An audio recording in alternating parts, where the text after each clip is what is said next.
Good morning. Welcome back to another episode of The Rollup. Today we are talking to Aligned Layer. And that's right, you guessed it, Aligned is Ethereum. These guys are launching an Eigenlayer AVS totally for ZK proof verification. And in this episode, we're going to be talking about ZK proof verification as well as ZK generation and what it means to accelerate the roadmap of Ethereum towards a more universal rollup centric roadmap. ZK plays an important piece of that, as does Aligned as Ethereum's verification layer for ZK proofs. So we're going to be talking to Mauro and RJ about all of this and more. Stay tuned for today's episode. First, word from our sponsors that help make all of this possible. Enjoy.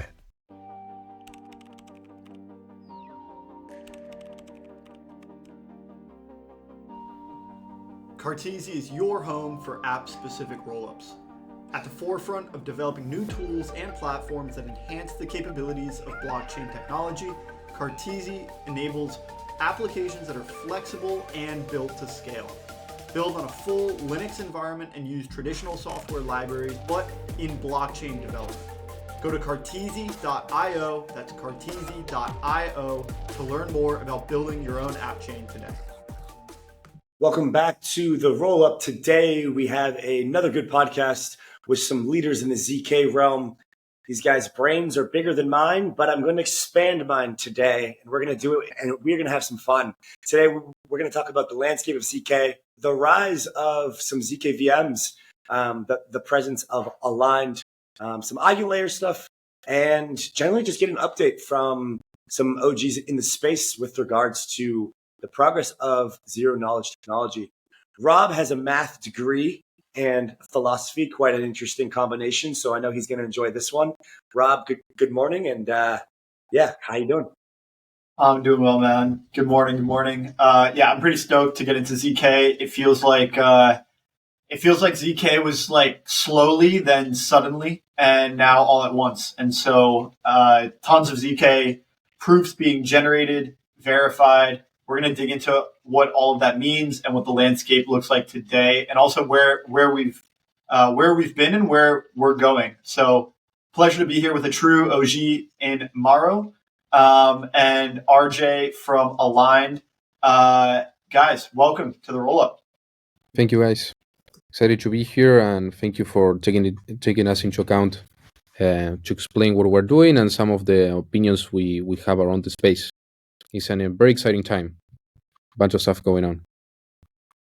Yes, thank you for inviting us, and let's hope we can make a good conversation so people can learn more about ZK and Aligned and everything that's going on these days on the space. Yeah, fantastic. So, RJ, you are one of the original parts of Lambda, and also now the co-founder of Aligned. And we have Mauro here as well, head of engineering and also co-founder of Aligned. Quick introduction about yourself, your background from working with Lambda, RJ, and then we'll go to Mauro, and then we will just start to unpack some of the landscape of ZK. Yeah, sure. Yes, so both of us actually come from Lambda Class. That is a venture studio focusing on engineering work, especially in software. And in the last couple of years, it has been focused mainly around cryptography and helping Ethereum in different parts of the technology stack. So I used to work for Lambda Class as a software engineer. I worked there for almost 2 years, but always in mind with the idea of doing something on my own in the future. So I joined already with this mindset, and Fede, the founder of Lambda Class, tried to incubate me and teach me a bunch of stuff. So at some point I could do something on my own. And I consider myself a crypto native. I like crypto.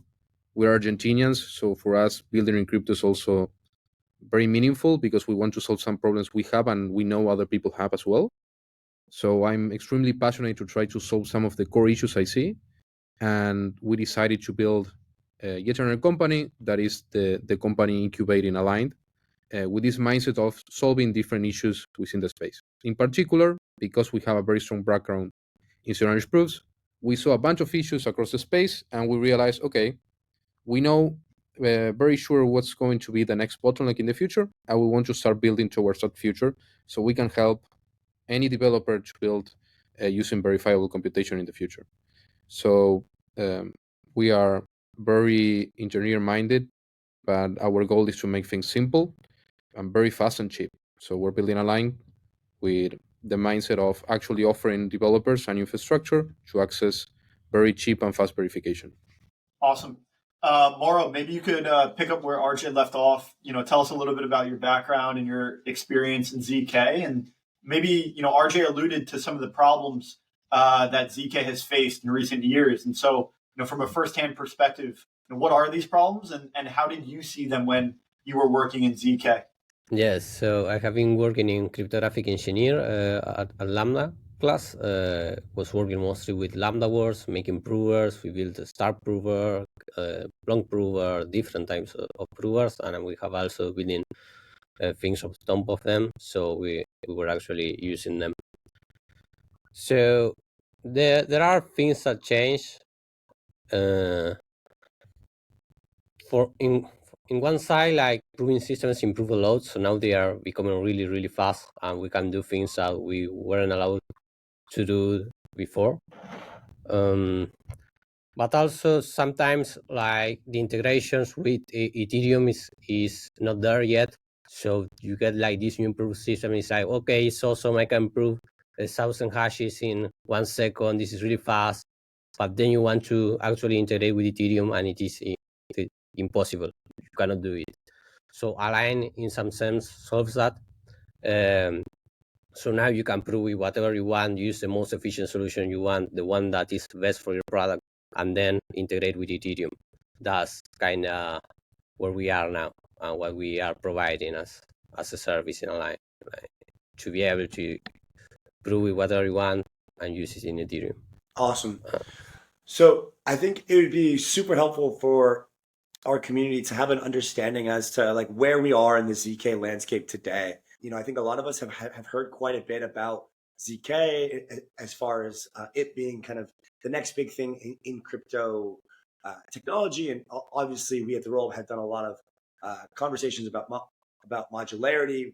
We had a guy come on from Equilibrium to discuss ZK eating the modular stack. And so I think that there's been a lot of conversation recently, but I'd love to get us and our community caught up as to the state of ZK today. And we can kind of break this off from there and set a foundation for the rest of this conversation. Yes, of course.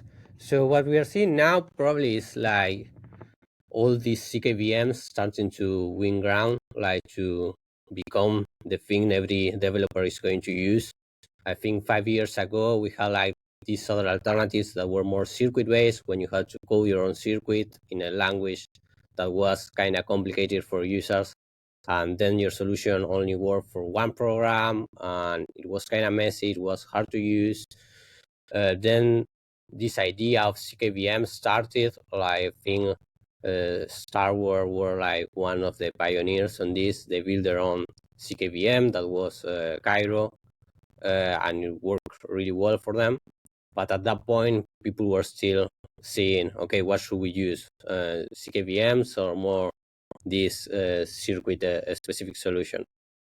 And now that things go faster, maybe like the difference in efficiency is not that much. So you can have a very efficient ZKVM that was really, really fast. You start saying, okay, maybe we don't even need this custom ZKVM that was Cairo before, and we can just prove Rust, just prove any code that you have. So programmers no longer need to learn anything. They don't need to learn any new language. They don't need to learn how to build circuits. They just write Rust. They prove it. It's really efficient. They use every tool they already know. And it works. It was really, really great. We are seeing a boom of these proving systems. And we have like Jolt, we have SP1, we have Nexus, like a really big boom of ZKVMs. And of course, ZKVMs for rollups that instead of proving Rust, sometimes they try to prove like Ethereum, an Ethereum node, or things related to an L2, but they are at their heart is kind of similar. It's always trying to prove a VM, no longer a generic circuit. So that's what we have been seeing these days. I don't know, Andy, if you have any other specific question about that. Yeah, I mean, you guys put out that piece about why all proof aggregation will effectively use general purpose ZKVMs, and we were speaking to Jem from Sovereign Labs, and they designed their kind of roll up framework with the bet on generalizable ZKVMs coming to market. I mean, just a couple of years ago, it was all writing your own circuits. There was ideas of generalizable ZKVMs, but it wasn't really there. So why is your thesis so strong now as well that all proof aggregation systems will rely on basically RISC-V ZKVMs or some sort of Rust-based ZKVMs? And perhaps you could also allude to kind of what the alternative would be for these proof aggregation systems if they didn't rely on generalizable ZKVMs, and kind of why that isn't superior to using ZKVMs. Okay, yes. So that's a problem of aggregation. So let's see, at the beginning, like when people try to do aggregation, I think on Starware probably did it first with stars. So they designed the stars to have a really good system of aggregation. Like stars are really good for recursive proof. A recursive proof is proving to people that you have verified a proof. And why do you want to prove that you have verified a proof? Because if I prove to you that I have verified 2 proofs or 8 proofs, then you only need to verify one that works for many. And you can do maybe a tree and do a proof that have verified proofs, that have verified proofs. And it sounds like a tongue twister or something, but at some point you have only one final proof that is really efficient because it has proven to you many things. So, and that approach, for example, with stars works really well. It works really well. Like you can use it, but your problem there is then you can only aggregate star proofs and probably star proofs of one kind, like of one proving system or of one machine. And what aggregations layer will need to do is to actually say, okay, I don't care about which proving system you are using. I need to aggregate them all. So you have some solutions that are specific for some proving system. For example, you could do one for stars. You could do one for gross 16, as other layers are using.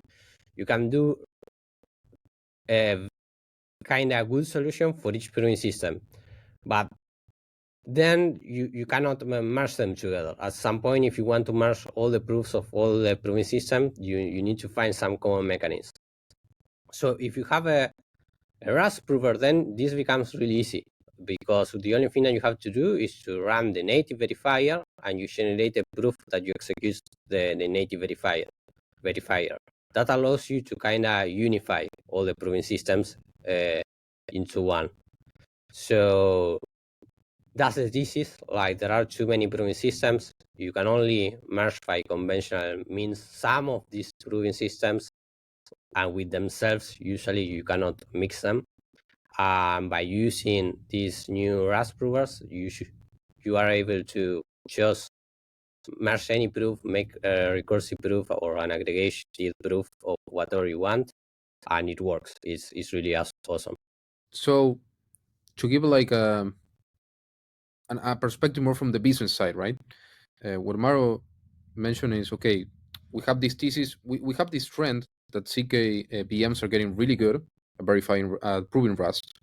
So why do we believe that trend is true? One of them is pretty simple. You can check the benchmarks of RISC-0, SP1. We now have also Nexus, a new ZKVM in the market. All of these teams are working and improving a lot the technology they have been developing for the last couple of years. And the trend is pretty clear that ZK is accelerating, not only in software, where we have a lot of things that are improving a lot, so usability and of course proving times, but also we're seeing a lot of hardware acceleration improvements as well in another part of the ecosystem. So taking that into account, if we know that Rust proving is going to get way better, is a significant advancement when you want to create new software. So we believe for this type of aggregation layers is not only useful for the technology in itself that is solving a problem, as Mauro mentioned, of, hey, I have a lot of different type of proofs, I need to aggregate them together, but they have different properties. The best way to do so is I prove the verification of the different type of proving systems using Rust. So for us, it's obvious this will be the default because you can go to a market way faster.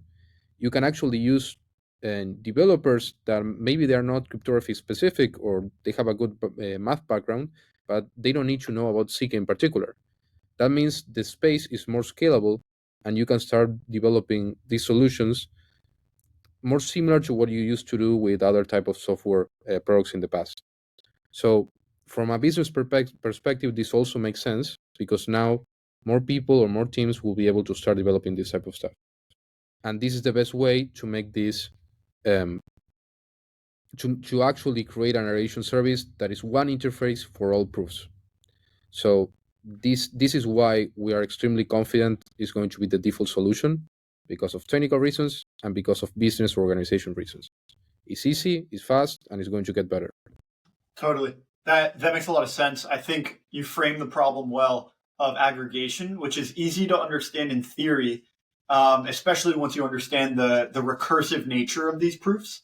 But in practice, when you take into account that all of these different proof systems run on different algorithms, they're all ZK proofs, but they're different kinds of ZK proofs. That's when it gets quite hairy. And so, Mauro, you mentioned this idea of a native verifier. Can you unpack what the native verifier means in context of aggregating proofs from multiple different proving systems? Yes, the native verifier is just like the verifier that is usually provided for the library. That's outside aggregation, that's the same we use in aligning fast mode. We run the native verifiers. This is just the verifier. But let's say that maybe you can have a solidity verifier. Maybe you can have some other types of verifiers that sometimes you find around. But this will be like the standard one, the one that the library provides.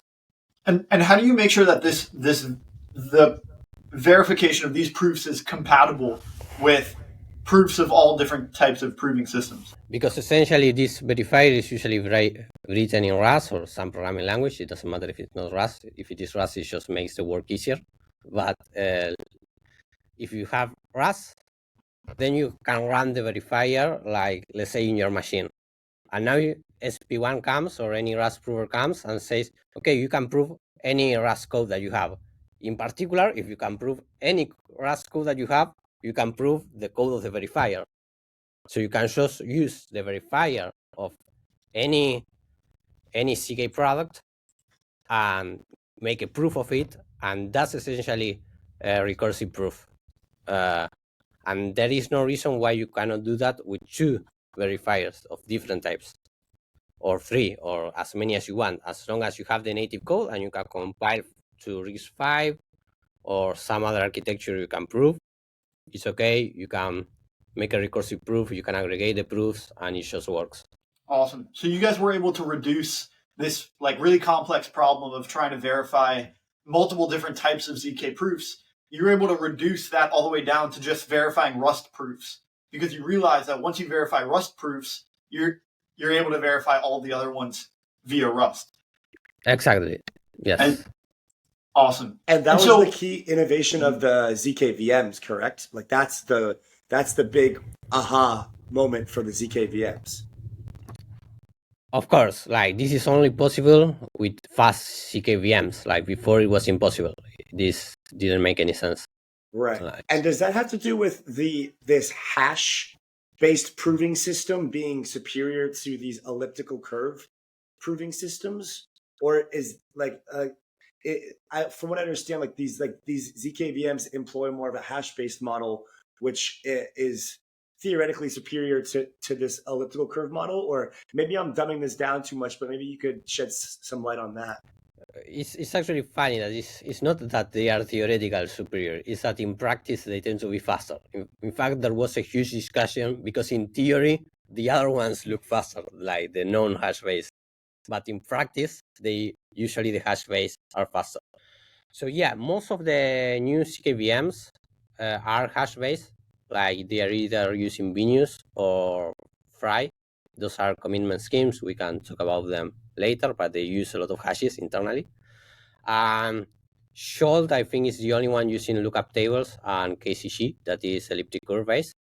They have in the roadmap this idea of changing to Venus. So if they change to Venus, it's going to be once again a hash-based VM. And what are the economics of these systems? Because the ZKVMs are mostly concerned with proof generation, right? And so you guys are entirely focused on proof verification. And so how do you at Aligned work with some of these ZKVMs to verify the proofs that they generate? What is the economic balance between those two systems?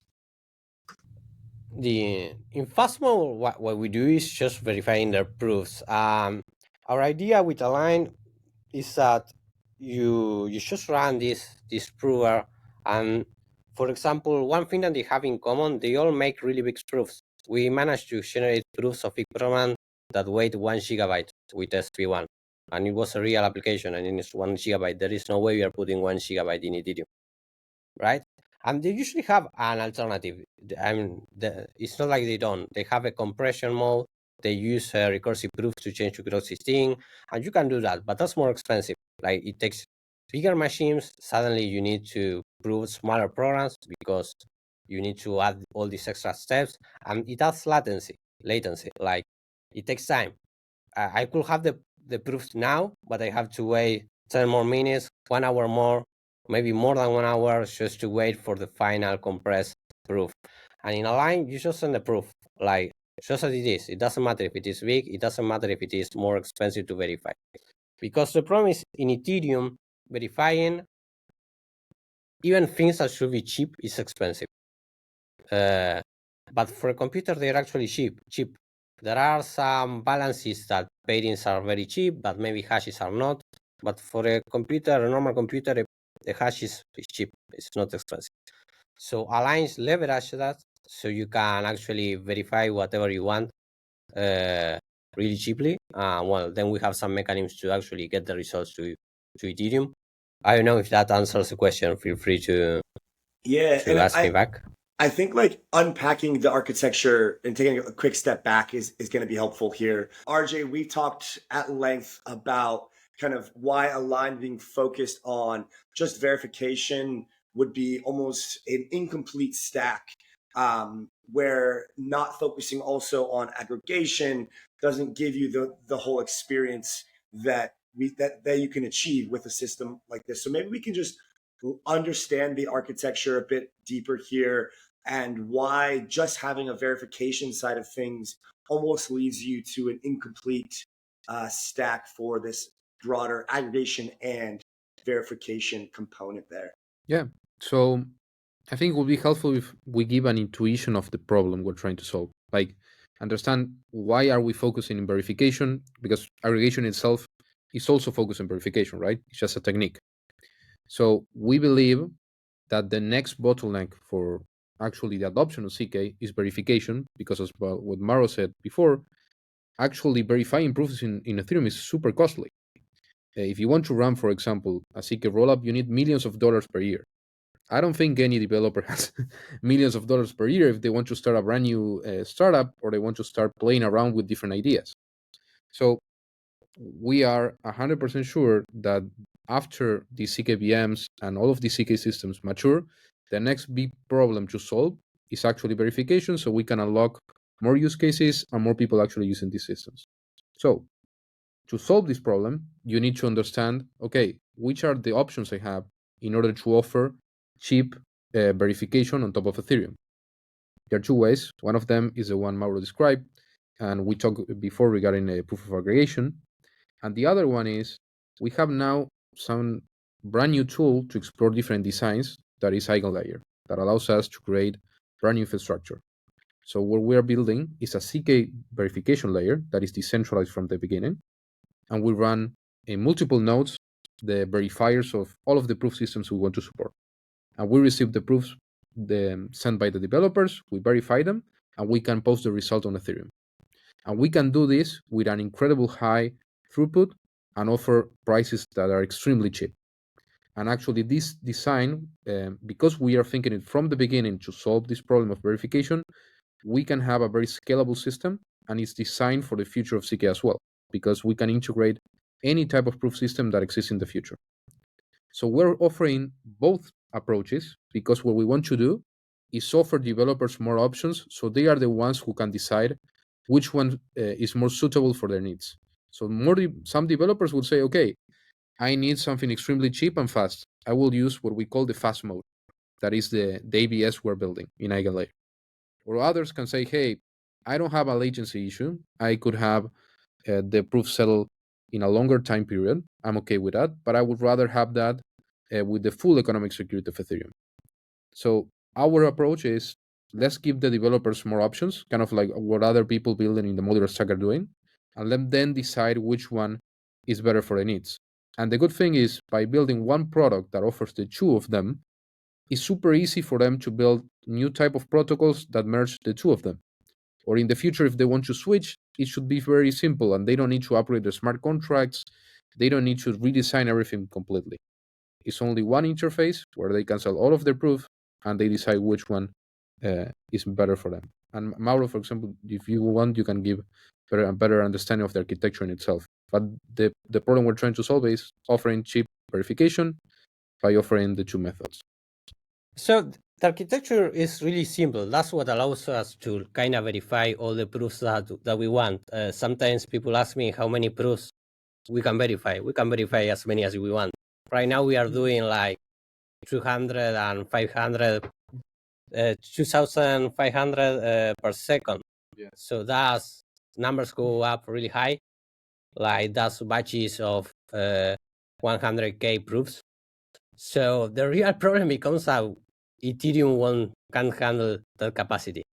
So what we're trying to do is to extend the capabilities of Ethereum. Right now, if you want to submit your verification, even if it is cheap, yeah, and you can pay it, like, I don't know, we are using a Gross 16 proof, it's cheap, okay. How many can they fit in a block? 100? That's not enough to scale Ethereum. It doesn't matter.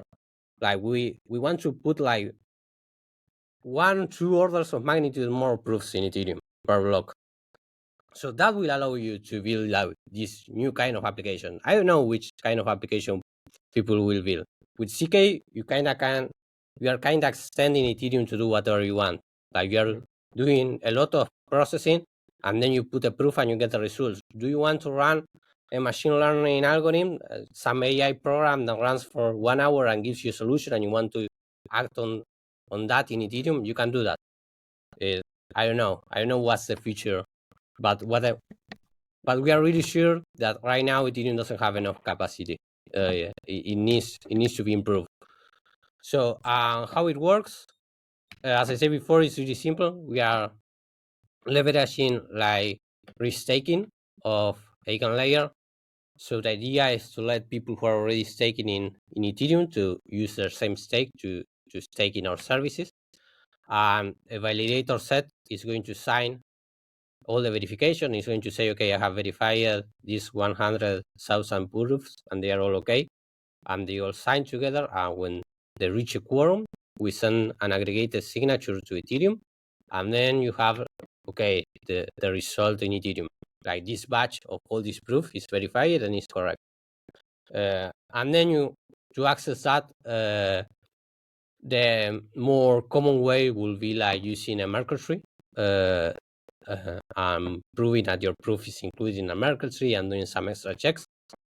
So that's the only cost that you see as that the user pays in Ethereum, like leaving aside our system. It's not much, and we will reduce it. Like we will change that architecture too, so it can be even less. So that's how it works. A very high level overview. I don't know if you have any questions. Yeah, I mean, from what I understand, based off that, using Ethereum's validator sets via Eigenlayer, you're very Ethereum aligned, and like that, you're trying to accelerate Ethereum's kind of roadmap, if you will. But like, there's also this idea here of like state minimized nature of aligned itself, where like aligned is almost like this like stateless architecture, unlike other blockchains, which I'm still trying to wrap my head around whether I agree with this design choice or not, why it's a good thing or why it can be kind of more centralized. Maybe you could give me and the community some idea as to why this kind of state minimized design was chosen and how it's not going to lead to a more centralized outcome. Yeah, it's funny because sometimes people ask us if we are a blockchain, and I say to them, we are not a blockchain. We don't have blocks and we don't have a chain, so we cannot be a blockchain. So maybe, RJ, do you want to maybe answer from the business perspective a little bit? I think it's going to be better for this question. Yeah, and actually it's funny because one of the first things we were discussing internally when we got the idea back in January or February was we're defining the first architecture, and we spent some time discussing this because some people in the team wanted to go into a more traditional approach, but we ended up with this stateless design. That what this means is aligned in itself doesn't have blocks, as Mauro mentioned. It means it's a decentralized network of nodes, but the computation they do or the thing where they agree on is the outcome of a specific computation. In this case, the verification of a proof. So for us, what we're receiving, the network receives, is proofs. The nodes check that they receive the proof and run the computation, the verification of the proof, and they sign, hey, this computation was the verification of this proof is actually true or false. So we don't have a block. We don't need to have transactions on top of this. The only thing we need is these operators to check the verification of this proof and sign that the output they receive is actually true. And this is important because it allows us for more flexibility when we can when we're designing the architecture of this system. Why? Because we can parallel stuff.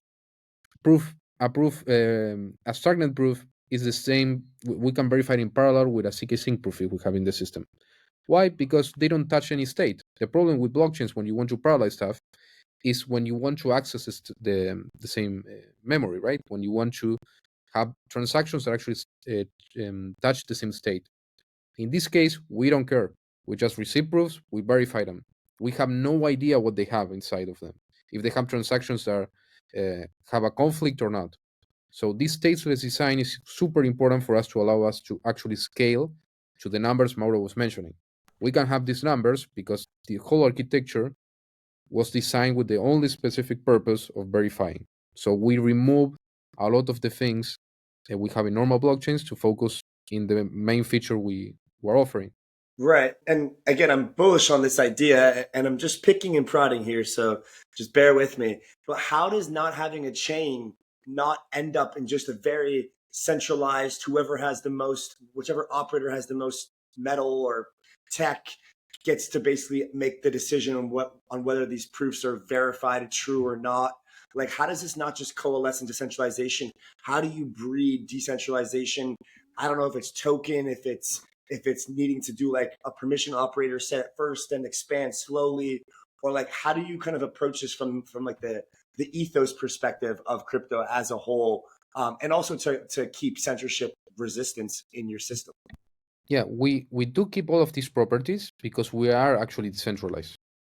So we do have a decentralized network of nodes, and for that we are using, as we mentioned, Eigenlayer to bootstrap it. So even if we don't have a block in itself or a chain, we do have all operators or validators reaching a consensus or agreeing on something that happened on the network in itself. So the staking itself is done by restaking. So of course we have like a similar dynamic to other AVSs, but in the future we're exploring the idea of introducing a dual staking model so we can minimize some of the risk having only one asset in a sovereign chain can bring. Correct me if I'm wrong, Mauro, but the quorum situation is similar to other proof of stake systems. Welcome aboard on our journey into the singularity.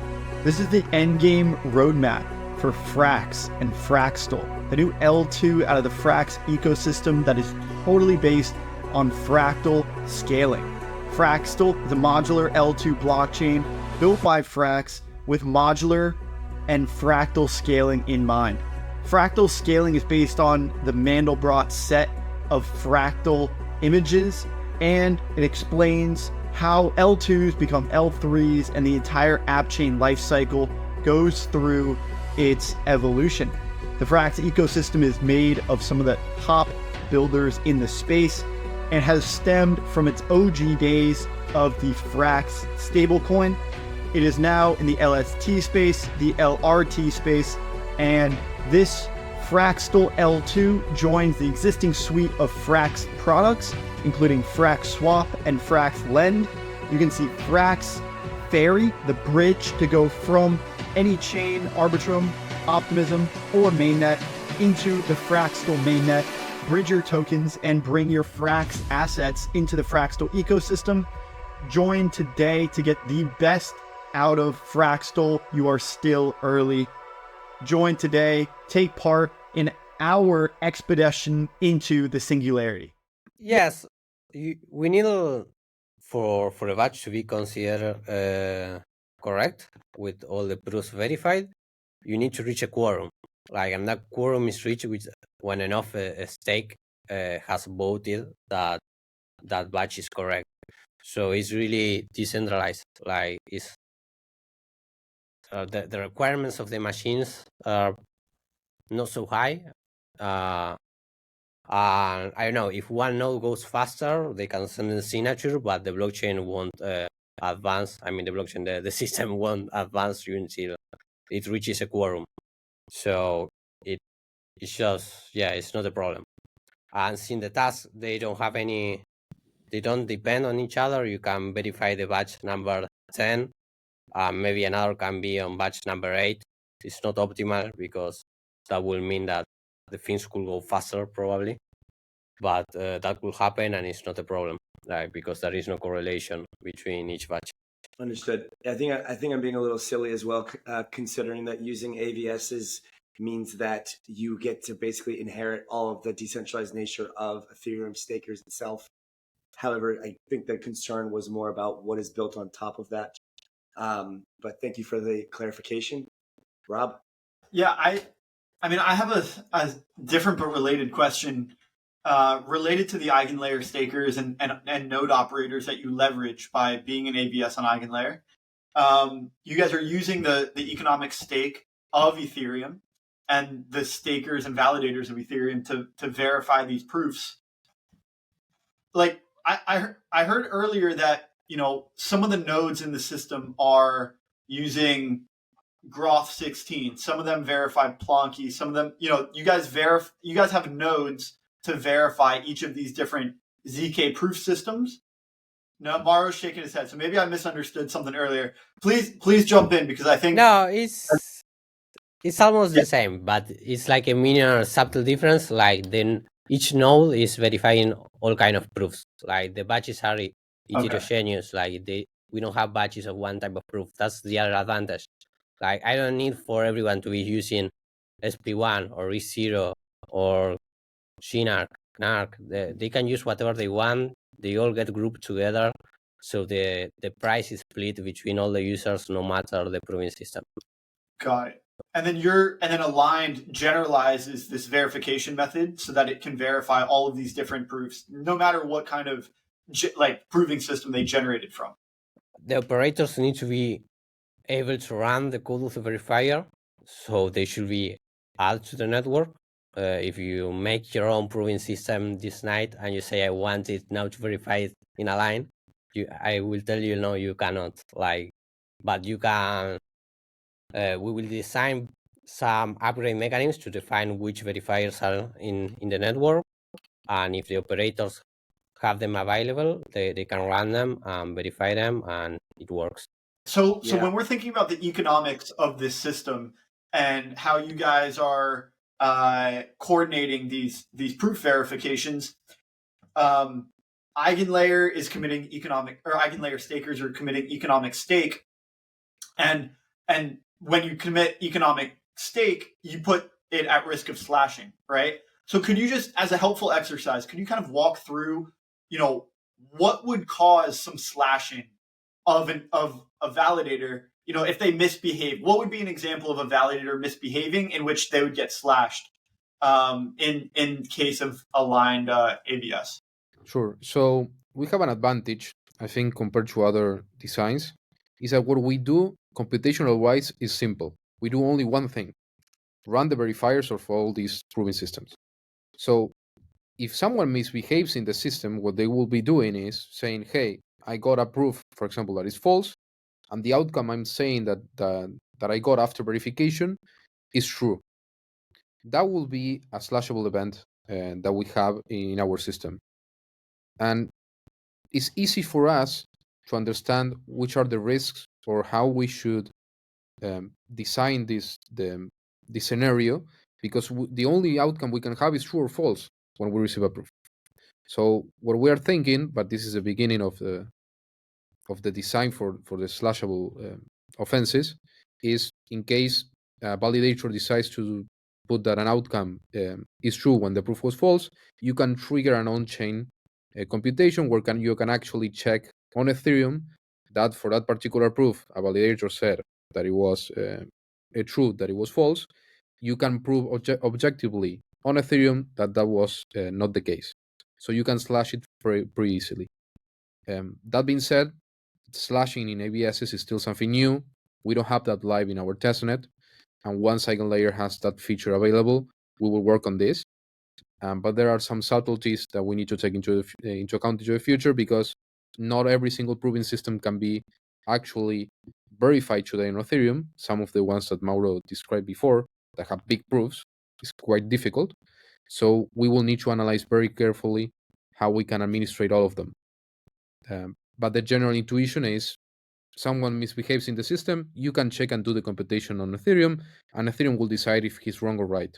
And if he's wrong and he misbehaved, we're going to slash him. Gotcha. Now, on the testnet side of things, obviously you're still on testnet here, but we've been seeing some LRT projects start to delegate or make commitments to certain AVSs in the space. Probably more of a question for you, RJ. Like, what is the current situation with regards to potential commitments, or like even how would commitments from LRT providers help Align's economic security model? Yeah. So right now we haven't disclosed or had any partnership with any LRT so far, because we have been focused in the testnet, and we are onboarding our first operators, who they have many of them because they are professional operators. They have their own stake and their own business behind it, where they have a lot of Ethereum to actually delegate and secure our system. So yes, we are planning to work with everyone in the ecosystem in Eigenlayer, so we can bootstrap the network very fast, and we can get to a very high amount of economic security. Like most of the ABSs we have been seeing in the space, they get at least $1 billion of economic security, and we are pretty confident with the conversations we have been having with many of them that we can get to these numbers. So the allergies in specific, we haven't done any work with them just now, but we are planning to work more and work with anyone. I mean, we are pretty pragmatic and approachable. So for us, it's just having more people in our system and actually offering something that is decentralized. Nice. And just to close the loop on kind of my previous question about slashing, and also to bring in these LRT operators. So the other side of slashing is yield, right? That's why these stakers put up their stake. And so I imagine the idea here is that for each verification that Align does, there's some small commission of value that is accrued. And then that in turn pays the yield to these operators and stakers for committing their economic security to the system. And so could you talk, again, it's very, very early days, so maybe you don't have concrete numbers, but how do the economics work and kind of trickle down from the people who are paying for these verification costs ultimately gets into the hands of the LRTs and the operators and the stakers in the form of yield? I think to give an analogy on how we are thinking about fees and revenue for the network in itself, we have a similar business of what other ZK coprocessors or L2s have, meaning we're offering a more efficient way of accessing, posting results or consuming block space in Ethereum, right? Because what we're doing is we are improving the amount of proofs that you can actually verify on Ethereum by using the economic security of them. So the fees that we will be getting, it will be a premium on top of the cost that we actually have to operate the system. So it's kind of similar to what a sequencer has, but in a decentralized manner, because this is an actual network. So with the numbers we have been getting, we are at least 90% cheaper for almost all of the proving systems, and that will depend a lot on the amount of proof we receive, because the more proof we receive and the bigger the batch that we can create, the cheaper it will get. So we have a problem that is also kind of similar to what Solana had, or many of these very performant blockchains have. We're so cheap that it's hard to put a very good price that can start making some sense. The good thing is that if you build something that is scalable and you can get all of the proofs, or many of the proofs that today don't exist, because what we are saying is, hey, we're not only helping people who are building today, but most likely we are creating a new market, because now everyone will be able to verify proofs on Ethereum. They couldn't do it before. Now everyone will be able to do so. So the model we have in mind is taking into account these two properties, right? We are offering a better way to access block space on Ethereum, and at the same time, we're so cheap that it's going to be hard to price it correctly. So we are going to start with a very pragmatic approach on, having for different proving system different prices depending on how computationally heavy they are and compared to what we should charge on Ethereum. So we'll always be way cheaper on Ethereum, but at the same time, the system and the operators can actually gain fees. But Awesome. the good thing is their revenue will come from the amount of proofs we receive. Gotcha. Good, interesting race to the bottom dynamic in the sense where like you build tech that's helping the user experience, that's helping the ecosystem scale. Yep. But then the revenue question kind of comes in, and it's an interesting rent seeking versus public good. It's always a question. So curious to see how you guys kind of play that one out. Last thing that I have for you, Mauro, for you actually, what's the amount of proofs per second on testnet, if you can share? Where do you see us being at the end of the year for proofs per second? And also, what are the other development hurdles in the next couple months? The max amount of proof we verify per second is 2,500. Like, we didn't push the limit of the network. Like, it could be higher. So that was around 100K per batch. And I think that was over 30 seconds, more or less. So as you can see, the amount is extremely high. So in fact, it's funny.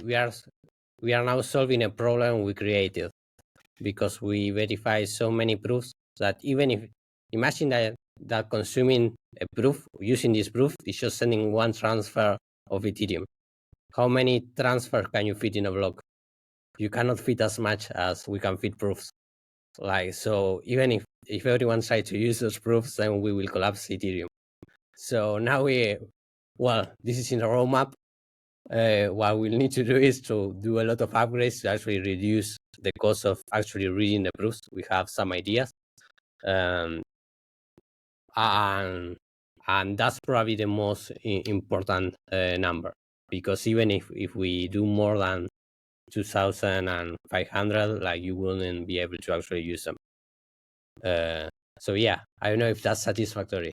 Like, the other answer why I'm confident that we can put as many as we want is like, this problem gets solved with a bigger machine, right? You just put a bigger machine, you can do more proofs per second.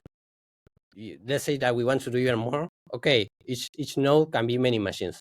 We can do a really Web 2 approach where you scale horizontally. You run into the centralization problem always. Yeah, you can run a swarm of phones if you want. Like, it doesn't matter. It doesn't even have to be the same device, as long as the stake signs, the operators sign with their stake that is correct. So the sky is the limit. How can we aggregate? How can we aggregate 2,500 into one, or 10,000 into one? Yeah, this is a fast mode. The aggregation is more tricky. Like, it's probably going to be more bottleneck. I don't have the numbers on that. I think I did a simplification before, saying that we will just use one way of aggregation. We will probably have to mix systems and do something smarter. As soon as we have some open designs, I'm glad to share with you, and we can come back and discuss that part. Awesome. Thanks, guys, for coming on. It's been a pleasure. RJ, Mauro, Rob, of course. learned quite a bit and excited to see the continuous acceleration of ZK. Cheers, Thank you, guys. Thank you very much.